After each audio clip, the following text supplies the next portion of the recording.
이야기는 이제 우리 두 번째 기반으로는 무역 전쟁을 하자고 브루스가 하길래 나는 무슨 괜히 짜겠다. 그 사랑과 전쟁까지는 해봤는데 이게 어떻게 무역 전쟁이 요즘은 총칼 왔다 갔다 하는 전쟁인데 썰입니다. 어떻습니까? 무역 전쟁의 역사는? 아까 저희가 이제 먹고 사는 게 장사를 하면서 먹고 사는데 무역 전쟁이라면 되게 힘들잖아요. 근데 사실 미국과 중국 간의 무역 전쟁이 실제 격화가 되고 있어요. 그래서 막 이렇게 떨려요. 아, 쟤들 더 싸우면 안 되는데 쟤들 둘이서 막 지금 막 치고받고 막 난리 났잖아요. 그래서 그거 보면서 이거 앞으로 어떻게 해야 되지? 앞으로 어디까지 격화될까? 과연 이게 완전히 헤어질 수 있나? 공급망이 이런 별의별 생각을 많이 고민을 엄청 많이 합니다. 네. 이제 브루스도 이런 그 장비 같은 거 왔다 갔다 하면은 반드시 중국 쪽 거쳐서 들어오지 않나요? 그러니까 정말 그런 것들이 심각할 것 같아요. 중국에 파는 것도 있고, 여기서 사오는 것도 있고, 미국에서 사오는 것도 있고, 미국에서 파는 것도 있는데 어떤 것들은 우리가 중국에 못 팔게 만드는 것들이 한두 가지씩 생기고 있어요. 아니 근데 그렇게 되면 앞으로 이게 사실 역사를 좋아하지 않습니까? 네. 뭐 이런 요즘 같은 상황이 역사에서 있었나요? 좀 많이 있었죠. 저 가까운 거를 보면은 우리가 이제 우크라이나 전쟁 지금 일어나고 있는데 얼마 전에 소련군 탱크가 하나 부서져가지고 가서 안을 뒤져봤어요. 그랬더니 어떤 반도체를 썼냐 이렇게 봤더니 그 제대로 된 반도체를 못 쓴 거예요. 왜 못 썼냐면은 크림반도 사태가 2013년에 일어난 것 같은데 그 이후에 러시아 애들이 미국에서 러시아에 금수 조치를 취해서 반도체 관련된 어떤 특정 기술이나 장비들을 수출 못하게 막아버렸어요. 그래서 저희도 이제 그 직전에 미국 회사에서 어떤 장비를 사서 그걸 러시아에 수출을 했어요. 그때는 아무 문제가 없었어요. 그래서 러시아 회사가 그 장비를 열심히 설치를 하고 러시아의 그 네덜란드 회사가 열심히 설치를 하고 있었는데 뭐 스캐너라는 장비인데 미국 애들이 어느 날 하지마! 그러니까 이거 열심히 스패너 돌리면서 설치한 애들이 갑자기 스패너 다 놔버리고 다 도망가 버렸어요. 그리고 그 러시아 친구들은 그 장비 사가지고 돌리지 못하고 지금까지도 못 돌리고 있는 것 같아요. 그 다음에 뭐 저희한테도 연락이 왔는데 저희도 뭐 어떻게 할 수 있는 방법이 없어서 지금도 못 도와주고. 그러니까 그게 뭐 다행히 이제 저희는 뭐 우리가 뭐 브로커리즘을 한 건데 우리한테는 직접적인 피해는 없었지만은 그 이후에 이제 러시아에서 무슨 일이 생겼냐면 반도체를 만들긴 만드는데 제대로 된 반도체, 하이텍 반도체 못 만드니까 그러니까 이제 저기 뭐 유럽 가가지고 텔레비전이랑 냉장고랑 세탁기 이런 거 사와가지고 뜯어서 거기 있는 반도체를 써가지고 탱크에 썼으니 그 탱크가 제대로 돌아가겠습니까? 그래서 지금 우크라이나에서 러시아 탱크가 박살나게 깨진 이유 중에 하나도 중요한 이유 중에 하나는 반도체라고 생각을 합니다. 그러니까 이런 것들이 역사적으로 계속 있어왔고요. 잘 아시겠지만은 고려시대 때 고려에서 정말 수입하고 싶은 게 화살 가끔 만들려면 물소불이 있어야 되잖아요. 그거 수입하려고 애쓰는데 송나라가 또 고려 밀어주는 척 하면서 또 그것도 금수 품목에 넣어가지고 그거 고려에서 살려고 난리가 났어요. 그러면 이제 뭐 송나라의 상인들 중에 일부 상인들이 처음에는 뭐 사오겠다 큰 소리 했다 나중에 못 사다 주니까 맞아 죽게 생겼으니까 또 가가지고 어떻게 몰래 사가지고 근데 그 물소불은 중국 남부나 뭐 베트남 이런 데까지 나오는 거니까 그래가지고 이제 고려에서도 굉장히 힘들었는데 하여튼 어렵게 그래가지고 화살 몇 개 만들고 뭐 그래가지고 이제 뭐 거란에도 물리치고 막 이렇게 했는데 물소불 안 들어오면 거란하고 싸울 때 만만치 않았을 거예요.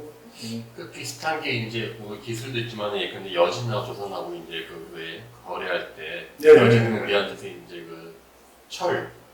철기를 빌려갔는데 저희들의 무기는 못 만들게 하고 이런 식으로 해서 그렇죠. 막았는데 결국은 기술을 못 막더라고요. 막고. 근데 결국은 전쟁의 진정한 핵심은 당장 사람을 죽이는 것이 아니라 그들의 기술을 죽여버리면은 그 사회가 무너진다는 거는 너무나 많이 봤죠. 사실 지금 물소불 이야기했지만 스키타이라고 기원전 2010년은 기원전 7세기 때 있었던 한 분의 이렇게 복합봉이라고 해서 화살을 하면은 끝은 뼈로 되어 있고 안쪽은 나무로 되어 있는 거. 그러면 이게 탄성이 확 좋아지면서 그러니까 몇십 미터 더 나가는 거거든요. 그러면 그걸 게임 끝인 거예요. 지금 반도체 얘기하면은 이게 계속 기계는 바뀌어 오지만 상대를 말려 죽이려는 무기가 아니라 기술을 죽이는 것이다. 최무선의 화약이나 네. 문익점의 목화신 이런 게 똑같은 그런 그 맞습니다. 소위 말해서 국가 전략 간의 어떤 그런 금수품 이런 거였었구나. 예, 맞습니다.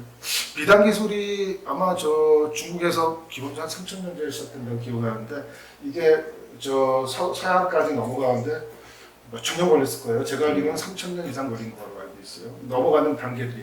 근데 중국에 당시에 비단 기술 뺐으면 사양시켰다고 그러더라고요. 그러니까 그게 그 3,000년 전이라는 것은 이제 그 누들고치에서 스치를 뽑는 건데 그거는 그러니까 비단이 아니고. 그러니까 비단 맞아 맞는데 이게 맞아요. 야생 비단은 예. 중국뿐 아니라 중앙아시아권 친석기 시대 후기부터 있었어. 그러니까 이게 기술은 알고 있었는데 그거를 돈 되게 뽑는 것도 다른 것 같더라고. 우리가 이제 오해하기 쉬운 게 중국이 비단을 발명한 것이 아니라 야생의 실크, 뽕에서 떼오는 건 다 알고 있었어요. 근데 중국 양장을 했죠. 양질에 양장 맞아. 힘이 없이 요즘 보면 실험도 쫙 나와놨습니까? 우리도 반도체 만들지만은 털끝만은 나노 기술은 우리밖에 없잖아요. 그거예요. 그래가지고 그 기술은 이제 막았었죠. 양장 기술. 양장 기술 막고. 뭐 이스라엘 머리 장식에다 투표해서 갔다 이렇게 공주님이 말하는 한번 있으실까 싶을 때 쌀았다는 얘기. 근데 그게 사실은 가져가도 그 나라에서 그거를 재현할 수 있는 그들의 인풋 하나 없으면 안 돼요. 한국에서 뭐 여기 몇 개 가져가면 러시아 당장 알지 않습니까? 네. 우리가 그 오해를 많이 하는 게 그런 얘기를 많이 해요. 저희가 임진 요즘 한산대첩 유명하잖아요. 한산 제가 어렸을 때 그런 얘기 많이 하지 않았어요. 저희 왜 내가 예수신 장로 때 임진왜란 때 내가 탱크 10대만 있으면 외국들 덮여버린 건데 이렇게 말.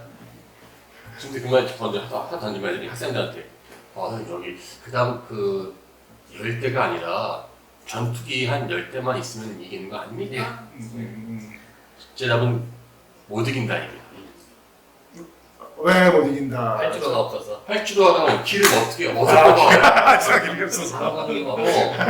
차를 어디다 하고 그 다음에 폭탄 나중에 공급 누가 하고요? 그 공급보다 어느 학교에서 키워야 되고 그 모든 일련의 과정이 있어야 되는데 그러니까 우리는 쓸데없이 뭐 하나 비장의 무기만 나온 비장의 무기는 없습니다. 기술도 전해준다고 해도 상대방이 일타강사가 오면 뭐합니까? 애가 공부를 해야지 일타강사가 되죠. 네. 갑자기 우리 애가 고등학생이니까 아니 근데 그 전쟁이라는 게 그 결과가 그 후대에 네. 굉장히 큰 결과에 영향을 미치는 것 그렇죠. 같아요. 전쟁의 승패가 중요한 게 아니라 이걸 거시적으로 보면은 이제 아까 말씀하셨듯이 임진왜란의 대표적인 것 같은데 맞습니다. 조선노공 얘기하지 않습니까? 세라믹 기술인데 일본이 그러니까 우리는 이제 이순신 얘기를 하면서 임진왜란 비긴 거 아니야 이렇게 얘기하는데 실제적으로는 그 도공 기술자들을 대거 뺏김으로 인해서 산업 인프라가 별로 갔고 일본이 그 기술을 유럽과의 이제 상거래에 꼭 필요한 핵심 자원으로 쓴 거죠. 때론 벌었죠 그때. 그러니까 300년 지나고 나니까 이제 일본은 그걸로 이제 개화를 하고 이제 스스로 문명국이 됐는데 조선은 그게 안 되면서 이제 말씀 몰락한 건데 그때만 하더라도 뭐 거북선이라든지 세라믹이라든지 한국이 조선이 압도적인 일본의 우위를 차지했지만 전쟁의 결과는 엄청난 차이가 있었죠. 네. 메이지 유신 때 이제 그 두 개 핵심 세력 중에 조슈권 쪽에 그 도요지가 많이 있었던 것 같은데 거기 지금도 이제 그뭐 이삼적 선생 인도에 때 끌려가신 그 근처에 뭐 그건 동네 그런 글이 써 있다고 제가 기억이 나요. 우리 그 메이지 유신을 일으킨 그 군함과 대포는 도자기를 팔아서 만든 것이다. 그래서 그 일본 사람들이 유럽에 도자기를 왕창 팔면서 그 돈으로 유럽에서 총도 사고 대포도 사고 또 군함도 만들고 그래가지고 메이지 유신이 또 그 세력들이 일어나서 그 체제를 바꿔가지고 메이지 유신 성공하게 된 계기가 된 것 같아요. 그러니까 결국은 우리가 저는 그런 예전에 보면 우리 그 마징가 제트 같은 만화 보면은 어릴 때부터 이해가 안 가는 게 있었어요. 맨날 쳐맞아요. 주인공이 철이가 맨날 한 대면 김 박사가 그 강 박사가 거기에서 버튼을 눌러 하면 갑자기 위장의 무게가 짠 나오면서 강선이 나와서 저 붙이는데는 아니 저렇게 어렵게 싸워 처음부터 그냥 두 선수 꺼내 싸워 이겨버리면 되는 건데 왜 실컷 얻어먹고 나오는 게 비장의 무기란 말이에요. 그러니까 저희는 이제 그런 식으로 무슨 비장의 무기가 있으면 된다고 생각할지 모르겠지만 비장의 기술은 없다 이겁니다. 제가 볼 때는 그거는 그거를 이용하고 그것을 확 활용할 수 있는 것 자체가 그 사람 능력이기 때문에 모든 사람에게 그 기술은 가지 않고 중국과 미국 전쟁 저는 뭐 그쪽 저는 공학 쪽은 잘 모릅니다만은 분명한 거는 어떠한 미국의 기술이건 그것을 중국에서 족족 받아서 자기화할 수 있는 그만큼의 기술이 됐기 때문에 전쟁이 되는 것이 아닌가 하는 걸 본다면은 단순하게 누가 기술을 훔쳐간다, 뺏긴다라는 그 차원으로만 볼 건 아닌 것 같다는 거죠. 네. 한 10년 전에 자주 쓰던 표현 중에 디지털 디바이드라는 표현을 썼는데, 그러니까 그게 중국 자주 다니시는 분들 알 거예요. 우리가 자주 쓰고 있는 페이스북이나 구글이나 뭐 이런 것들이 중국에서 못 써요. 접속이 잘 안 돼요. 그리고 중국에서는 이제 뭐 바이두니 뭐니 그 뭐냐 이런 다른 전혀 다른 서비스를 쓰니까 이게 이제 그런 그 인터넷의 애플리케이션들이 전혀 다르거든요. 그래서 디지털 디바이드라는 표현이 있었는데 요즘 제가 듣는 생각은 이제 그 공급망 디바이드, 서플라이 체인 디바이드. 그래서 글로벌 서플라이 체인이 미국 편으로 하나 하고 중국이 약간 고립화된다는 느낌도 들어요. 중국 중심의 서플라이 체인이 새로 구축이 되고 있고 워낙 뭐 자기들 홈나라만 해도 뭐 15억 가까운 인구들이 하니까. 근데 나머지는 미국 중심의 또 서플라이 체인 형성이 되는데 한국은 지금 중간에 낑겨 있는 상태인데 이런 서플라이 체인 디바이드가 생길 때 한국의 미래가 과연 두 나라가 다 자기 입장에서는 강요를 할 거고 한국은 굉장히 고민스러운 시대가 될 텐데 이게 앞으로 한국이 어떻게 이 험난한 길을 헤쳐나갈까가 고민이 많이 됩니다. 그 답을 여기서 할 사람이 모르겠습니까? 모를 수 있습니까? 아니 저도 몰라요. 우리한테 저한테만 맞추는데 예 어떻게 생각하세요? 생각하면 가슴이 답답해요. 근데 이것도 괜찮은 게 오히려 지금 이야기 약간 틀릴 수도 있지만 나중에 우리가 두고두고 이게 재생할 수 있으니까 1년 뒤에 2년 뒤에 지금 보면서 이거 브루스타다무스 뭐 이렇게 이런 거 해가지고 예, 어떨 것 같으실까? 근데 이제 얼마나 걸었는데요? 이제 어떤 좀 약간 극단적인 분들은 어느 한편에 서야 한다고 주장하는 분들이 간혹 있어요. 네. 그분들 주장을 보면 상당히 위험하다, 위험하다고 생각을 하고 있고요. 이게 지금 이제 어떻게 보면 전 세계 공급망을 딱 둘로 완전히 쪼개지는 못해요. 뭐 예를 들어서 요소수 사태 같은 걸 터져서 우리가 얼마나 고생했어요. 그리고 중국이랑 관계가 힘들어지면 우리가 고생하는 것들이 굉장히 많아지거든요. 그래서 그 어떤 특정 산업이나 특정 품목 중심으로 이렇게 디바이드가 이루어질 거고 상당히 많은 품목은 지금처럼 글로벌 공급망이 유지될 거라고 저는 기대를 하고 있는데 이게 더 격화되면 예를 들어서 미국에서 중국의 반도체 쪽에 제재를 더 훨씬 강하게 요즘 하고 있는데 더 세질 때 중국이 도저히 참지 못하는 한계까지 갈 때는 뭐 요소수 같은 이런 아주 기본적인 광물이나 인프라스트럭처에 가까운 그런 소재나 이런 것들이 문제가 생길 경우에는 한국이 굉장히 크게 위험할 수도 있거든요. 그래서 그렇죠. 한국은 어떡하나 두 큰 깡패들 사이에서 아이고 이거 이거 깡패들 사이에서는 마우스의 깡패라서 두 깡패들 사이에서 깡패 같은 깡패들 사이에서 그래서 균형을 잘 잡아야 되는데 계속 양자택일을 강요하는 시대라서 참 힘들 것 같다는 생각을 하고 있는데 그럼에도 불구하고 한쪽에 절대 쓰면 안 된다는 생각을 하고 있습니다. 역시 예 많은 시민들이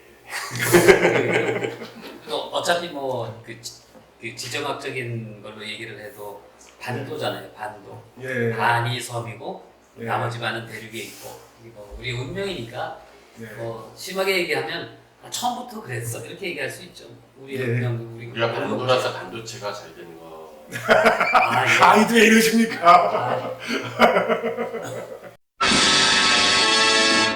근데 그 유럽 같은 경우는 그러면은, 그러니까 예를 들어 서유럽은 미국에 쓰는 게 확실한 거고요. 네. 근데 이제 독일 이 오른쪽으로 이쪽 라인들은 사실은 중국의 1대1로에 대해서 상당히 그 개방적이었거든요, 사실은. 네, 그렇죠. 네, 굉장히 그러니까 동유럽이 문제였어요, 사실은. 동유럽이 지정학적으로 고립이 돼 있었는데 중국이 확실하게 개방 오른쪽으로 서쪽으로 진출을 하면서 이 동유럽이 이제 지정학적인 기회가 열린다고 굉장히 좋아하더라고요. 그래서 그런 거 보고는 그럼 동유럽은 1대1로에 참여할 수도 있겠다? 예를 들어서 이탈리아나 그런 생각을 해봤었는데 우리는 그러면은 뭐 이런 걸 하지만 그러면 동유럽도 이렇게 쓸 수가 있나요? 지금 미국이 서유럽과 나토 확장하고 있는데 예를 들어서 그게 1대1로란 자체 개념은 사실 이해가 안 되는 게 중국 문명 자체가 막 지난호에서 브루스의 역사를 통해서 본다고 저도 이제 제가 알고 있는 중국 문명의 핵심은 깔때기에 모든 게 중국으로 모여드는 것이지 거대한 솥을 비만하지 않습니까?